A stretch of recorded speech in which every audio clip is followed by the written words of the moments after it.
Hello guys, welcome to your channel Himani study. आज की इस वीडियो में हम साइंस जीके के मोस्ट इंपोर्टेंट प्रश्नों को करेंगे। इससे पहले वाली वीडियो में हमने 150 प्रश्नों को कर लिया है, तो आइए शुरू करते हैं। प्रश्न 151, त्रिविध टीका किन 3 रोगों के लिए दिया जाता है? तो इसका सही आंसर है सी, डिप्थीरिया, काली खांसी और टेटनस के लिए दिया जाता है। प्रश्न 152, निम्नलिखित में से कौन विद्युत का सुचालक है? इसका सही आंसर है सी, प्लाज्मा। प्लाज्मा विद्युत का सुचालक है। प्रश्न 153, पौधों के लिए अनिवार्य तत्वों की कमी किन किन को देकर दूर की जा सकती है? इसका सही आंसर है डी, जस्ता, बोरोन तथा तांबा। प्रश्न 154, जिप्सम के सबसे विशाल भंडार देश के निम्नलिखित में से किस राज्य में पाए जाते हैं? इसका सही आंसर है देश में जिप्सम के सर्वाधिक भंडार राजस्थान में है। प्रश्न 155, जस्ता तथा पारा तत्व। इसका सही आंसर है डी, ट्रांजिशन तत्व है। प्रश्न 156, पौधों में जल एक महत्वपूर्ण घटक है जो भाग लेता है। पानी या अन्य खनिज मिट्टी से प्राप्त होते हैं और जड़ों के माध्यम से पानी पेड़ के सभी भागों को जाता है, जिसकी मदद से पत्तियां अपना भोजन बनाती हैं और यह प्रकाश संश्लेषण में भाग लेता है। तो इसका सही आंसर है सी। प्रश्न 157, ध्वनि तरंगों को विद्युत तरंगों में परिवर्तन करने वाला यंत्र को कहते हैं? इसका सही आंसर है सी, माइक्रोफोन। ध्वनि तरंग को विद्युत संकेत में परिवर्तित करता है। प्रश्न 158, निम्नलिखित में से कौन सा प्रोटीन लाइन एंजाइम है? प्रोटीन के पाचन में ट्रेप्सिन और पेप्सिन दोनों भाग लेते हैं, तो इसका सही आंसर है डी। प्रश्न 119, द्रवों में आवेश का प्रवाह होता है। ठोस चालकों में आवेश का प्रवाह इलेक्ट्रॉन के एक स्थान से दूसरे स्थान तक स्थानांतरण के कारण होता है, जबकि द्रवों जैसे अम्ल, क्षार व लवण के जलीय विलयन तथा गैसों में यह प्रवाह आयनों की गति के कारण होता है। तो इसका सही आंसर है बी। प्रश्न 160, डोलोमाइट का महत्वपूर्ण उपयोग किस उद्योग में होता है? तो इसका 90% उपयोग लोहा इस्पात उद्योग में होता है।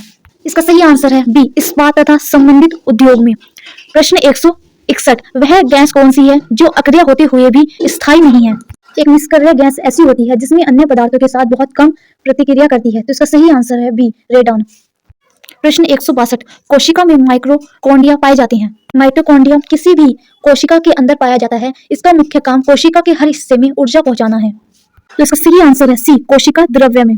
प्रश्न 163, पौधों में प्रोटीन संश्लेषण मुख्य रूप से होता है। तो इसका सही आंसर है डी। प्रश्न 164, गेहूं के दानों में पाए जाने वाली प्रोटीन को कहते हैं? इसका सही आंसर है सी, ग्लूटेन। ग्लूटेन गेहूं, जौ और राई सहित कुछ अनाजों में प्राकृतिक रूप से पाए जाने वाला प्रोटीन है। प्रश्न 165, विभव प्रवणता का मात्रक होता है? इसका सही आंसर है सी, वोल्ट प्रति सेमी। वीडियो पसंद आई हो तो लाइक करें, शेयर करें, सब्सक्राइब करें। प्रश्न 166, न्यूट्रॉन तथा प्रोटॉन की संख्याओं के योगफल को कहते हैं? परमाणु द्रव्यमान या परमाणु संख्या प्रोटीन और न्यूट्रॉन की संख्याओं के योग को कहते हैं। तो इसका सही आंसर है सी। प्रश्न 167, निकोटीन पदार्थ किस पौधे में पाया जाता है? निकोटीन एक प्लांट एल्कलॉइड है जिसमें नाइट्रोजन पाया जाता है। यह तंबाकू के पौधे सहित कई अन्य पौधों में पाया जाता है। साथ ही इसे कृत्रिम रूप में भी उत्पादित किया जा सकता है। प्रश्न 168, पोलियो रोग किस वर्ग के रोगाणु द्वारा होता है? इसका सही आंसर है ए, विषाणु से। प्रश्न 169, निम्नलिखित में से किस पौधे की जड़ों पर ग्रंथियां पाई जाती हैं? इसका सही आंसर है डी, मटर।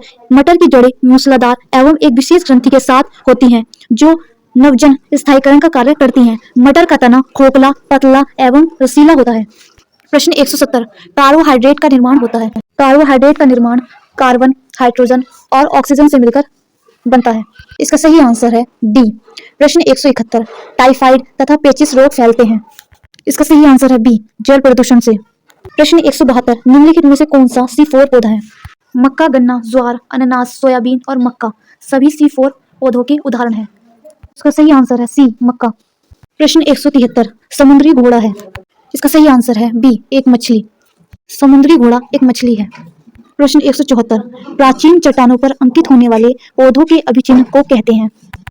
पृथ्वी पर किसी समय जीवित रहने वाले अति प्राचीन सजीवों के परिरक्षक अवशेषों या उसके द्वारा चट्टानों में छपी गई छापों को जो पृथ्वी की सतह या चट्टानों की परतों में सुरक्षित पाए जाते हैं, उसे जीवाश्म कहते हैं। प्रश्न 175, निम्नलिखित में से कौन सा अंडे देने वाला जंतु है?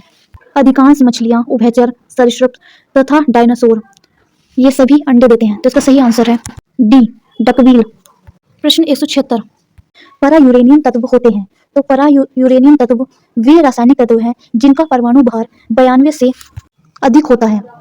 यूरेनियम का परमाणु भार 92 है, अतः ये सब आवर्त सारणी में यूरेनियम के बाद आते हैं। इन तत्वों को para यूरेनियम तत्व कहते हैं। तो इसका सही आंसर है बी, वे तत्व जिनका परमाणु क्रमांक यूरेनियम से अधिक होता है। प्रश्न 177 वायुमंडल के दाब में होने वाले परिवर्तन को मापता है। इसका सही आंसर है ए, बैरोग्राफ द्वारा। प्रश्न 178 वाहनों के इंजन को ठंडा करने वाले उपकरण तत्व को कहते हैं। कारों तथा अन्य गाड़ियों के इंजन को ठंडा करने के लिए इसका सही आंसर है बी, रेडिएटर। प्रश्न 179 निम्नलिखित में से कौन सा रोग सबसे घातक है? तो इसका सही आंसर है डी, एड्स। प्रश्न 180 पौधों में श्वसन होता है। पौधे दिन और रात दोनों समय श्वसन करते हैं, जिससे पौधे की अन्य विभिन्न प्रक्रियाओं के लिए आवश्यक ऊर्जा का उत्पादन होता है। प्रश्न 181 कृषि शास्त्र में किसको उत्पन्न किया जाता है? इसका सही आंसर है ए, पौधों और पशुओं को कृषि शास्त्र में उत्पन्न किया जाता है। प्रश्न 182 सघन खेती का संबंध किससे है? गहन खेती या सघन कृषि जीविका कृषि का एक प्रकार है, जिसे भूमि पर अत्यधिक जनसंख्या वाले क्षेत्रों में किया जाता है। तो इसका सही आंसर है बी, उर्वरक के सघन उपयोग से उपज। प्रश्न 183 ट्रक फार्मिंग क्या है? तो ट्रक फार्मिंग कृषि में उत्पादित फलों और सब्जियों को काफी दूर स्थित बाजारों तक भेजा जाता है। तो इसका सही आंसर है व्यावसायिक स्तर पर सब्जियों की खेती। प्रश्न 184 फ्लोरिकल्चर के अंतर्गत किसका अध्ययन किया जाता है? तो फ्लोरिकल्चर बागवानी विज्ञान की एक शाखा है, जो छोटे या बड़े क्षेत्रों में सजावटी पौधे की खेती से संबंधित है। इसका सही आंसर है डी, फूलों का। वीडियो पसंद आई हो तो लाइक करें, शेयर करें, सब्सक्राइब करें। प्रश्न 185 पोमोलॉजी के अध्ययन के अंतर्गत किसका अध्ययन किया जाता है? तो फलों के अध्ययन को पोमोलॉजी कहते हैं। तो इसका सही आंसर है ए। प्रश्न 186 ओलरीकल्चर शब्द का संबंध है। तो इसका सही आंसर है ए, सब्जी विज्ञान से। प्रश्न 187 सिल्वीकल्चर के अंतर्गत किसका अध्ययन किया जाता है? इसका सही आंसर है डी, वनों का। प्रश्न 188 मोनोकल्चर एक विशिष्ट लक्षण है। तो इसका सही आंसर है ए, स्थान आंतरिक कृषि व्यवस्था का एक विशिष्ट लक्षण है। प्रश्न 189 मृदा के अध्ययन का उल्लेख करने के लिए प्रयुक्त शब्द क्या है? तो इसका सही आंसर है ए, भूमि विज्ञान। प्रश्न 190 मृदा से संबंधित विज्ञान क्या कहलाता है? तो इसका सही आंसर है ए, मृदा विज्ञान। प्रश्न 191 जीवित चीजों पर मृदा के प्रभाव का अध्ययन मृदा विज्ञान की किस शाखा के अंतर्गत आता है? तो इसका सही आंसर है बी, एडाफोलॉजी। यह मृदा विज्ञान की एक शाखा है, जो जीवों विशेषकर पौधों पर मिट्टी के प्रभावों का अध्ययन करता है। प्रश्न 192 भारतीय कृषि अनुसंधान समिति ने भारतीय मिट्टी को कितने वर्गों में विभाजित किया है? भारतीय कृषि अनुसंधान परिषद ने उत्पत्ति, रंग, संरचना और स्थान के आधार पर मिट्टी को 8 श्रेणियों में वर्गीकृत किया है। मृदा शैल, मलबे और कार्बनिक पदार्थों का मिश्रण है, जो पृथ्वी की सतह पर विकसित होते हैं। प्रश्न 193 नूतन जलोढ़ मिट्टी किस नाम से जानी जाती है? तो जलोढ़ मिट्टी के क्षेत्र को भांबर और नवीन जलोढ़ मिट्टी के क्षेत्र को खादर मिट्टी कहा जाता है। तो इसका सही आंसर है ए। प्रश्न 194 काली मिट्टी का काला रंग किसकी उपस्थिति के कारण होता है? इस मिट्टी का काला रंग टिटेनिफेरस, मैग्नेटाइट एवं हार्मोन्स के उपस्थिति के कारण होता है। प्रश्न 195 किस मिट्टी में अधिक समय तक आर्द्रता बनाए रखने की क्षमता होती है? इसका सही आंसर है बी, काली मिट्टी में। प्रश्न 196 किस मिट्टी में कृषि के लिए सिंचाई की आवश्यकता नहीं होती? इसका सही आंसर है ए, काली मिट्टी में। प्रश्न 197 किस मिट्टी का स्थानीय नाम रेगुड़ है? इसका सही आंसर है बी, काली मिट्टी का स्थानीय नाम रेगुड़ है। प्रश्न 198 मूंगफली की खेती के लिए कौन सी मिट्टी उपयुक्त होती है? तो इसका सही आंसर है ए, काली मिट्टी मूंगफली की खेती के लिए उपयुक्त होती है। प्रश्न 199 कपास की खेती के लिए इन सभी में से सर्वाधिक उपयुक्त मिट्टी कौन सी है? इसका सही आंसर है सी, काली मिट्टी कपास की खेती के लिए सर्वाधिक महत्वपूर्ण है। वीडियो पसंद आई हो तो लाइक करें, शेयर करें, सब्सक्राइब करें। Thanks for watching.